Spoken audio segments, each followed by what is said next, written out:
Walter Puga Júnior conversou em São Paulo na Bolsa Brasileira de Mercadorias com a consultora em mercados agropecuários, a Mariane Crespolini, sobre o mercado dos bezerros. Vamos acompanhar a entrevista. Mariane, obrigado mais uma vez por ter vindo participar da programação do Canal do Boi. Vamos falar sobre o mercado de bezerro, uma grande preocupação. O mercado tende a perder preço daqui para frente? Puga, muito obrigada pelo convite. É sempre uma satisfação estar aqui conversando com você, com o produtor que está em casa. Bom, nós já estamos vindo num período, desde 2015 o preço do bezerro bateu recorde e desde então, de modo geral, por mais que tenha oscilações diárias e mensais, o bezerro ele tem caído e agora ele está no momento, aí, nos últimos meses, de estabilidade para uma leve alta.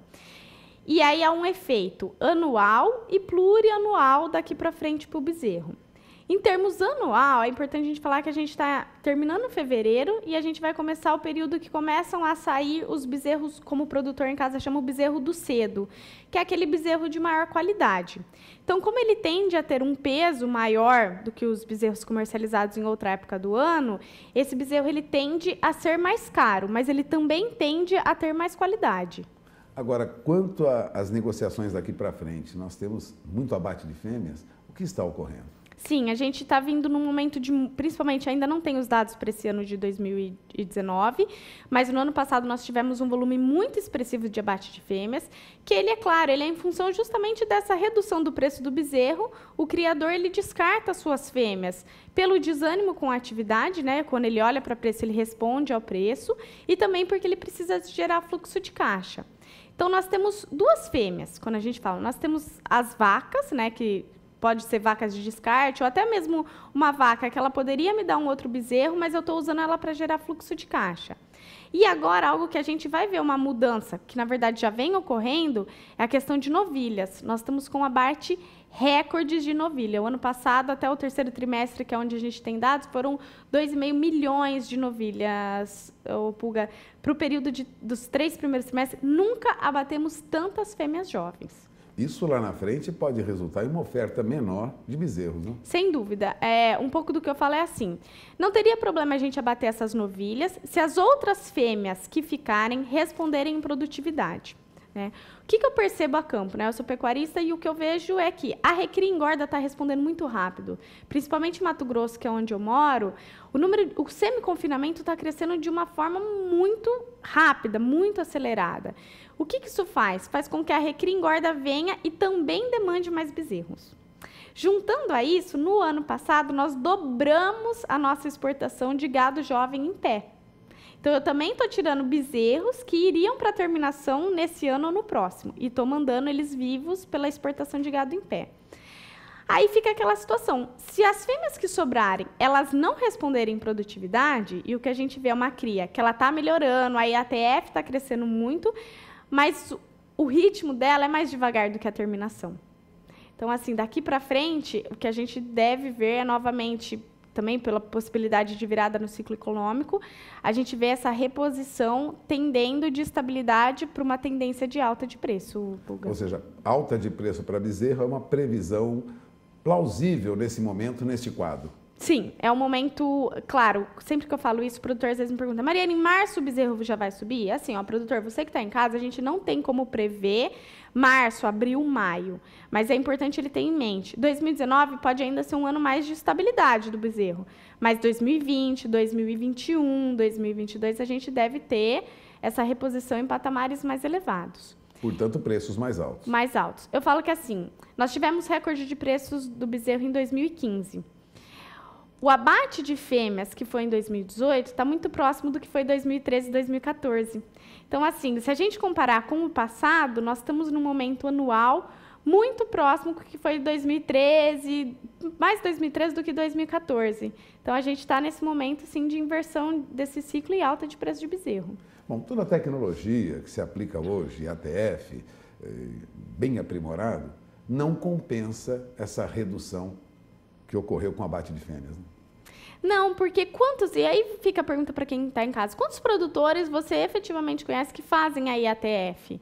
Ou mesmo assim, vamos falar em touro? A maior parte dos pecuaristas brasileiros escolhem o touro, o boi de boiada. Ele olha um boi que tem uma maior aptidão e ele se torna um reprodutor.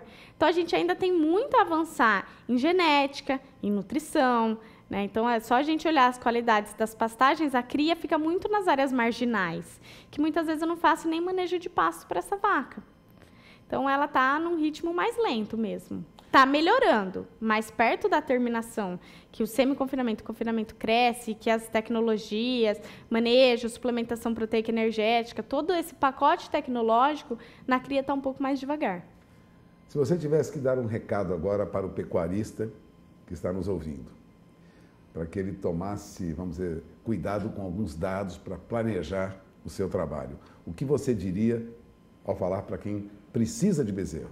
Bom, o que eu falaria primeiro é assim, mercado a gente não controla. Não tem como, por mais que há essa tendência de preço de bezerro, uma retomada do crescimento econômico brasileiro, o mercado, eu também não tenho certeza do que vai acontecer. Mas a gente pode olhar algo mais macro, uma tendência maior. Então, eu fiz um estudo recente justamente sobre essa questão do bezerro. E eu concluí, sim, que o preço do bezerro teve uma tendência de alta, mas o peso médio do bezerro saiu da casa dos seus 170 quilos, em média, lá em 2000, para quase 200 quilos agora, a média do indicador bezerro do CPEA. Melhorou. Mas qual que é a tendência, produtor? Ela é inversa no poder de compra do terminador. Então, por mais que melhorou a qualidade, o preço do quilo do bezerro está mais caro e o número de arrobas de boi gordo que eu tenho que vender, ou se a gente fizer uma outra analogia, eu vendendo um boi gordo de 20 arrobas, quantos bezerros de 200 quilos eu compro? Essa é uma curva que ela está caindo, né? Então, no passado eu comprava mais. O que eu te dou de recado? Produtividade. Não adianta eu compro reposição, no caso eu faço engorda de fêmeas, mas não adianta eu olhar e falar assim, nossa, no passado era mais barato, no passado meu poder de compra era melhor. Produtor, como é que nós vamos fazer com essa nova realidade que nós temos? De uma terminação cada vez mais produtiva, a gente tem que se adequar. Então, esse bezerro que está te custando mais caro, é você promover melhores insumos para eles, promover uma melhor nutrição, uma melhor oferta de pastagem, para você usar muito bem esse insumo. Então, eu acho que esse é o ponto principal. Produtividade e tecnologia não tem como a gente fugir, Pulga. E aí, conforme a gente vai chegando nesse ponto, é saber seus custos, e só controlar o custo não basta. Controlar custo é chato. Você tem que saber, você está controlando esse custo para qual estratégia? Essa informação ela tem que te levar numa estratégia. Você, de repente, decide que você não vai fazer um semi-confinamento ou um confinamento. Você vai terminar a pasto no mês de maio, que é um período onde tem uma maior oferta de gado, que os preços tendem a ser mais baixos. Você tem que ter uma estratégia para isso. Não tem problema você terminar o seu gado a pasto em época que tem mais oferta de boi gordo. Mas você tem que ter uma estratégia muito bem alinhada dos seus custos com as suas perspectivas de receita.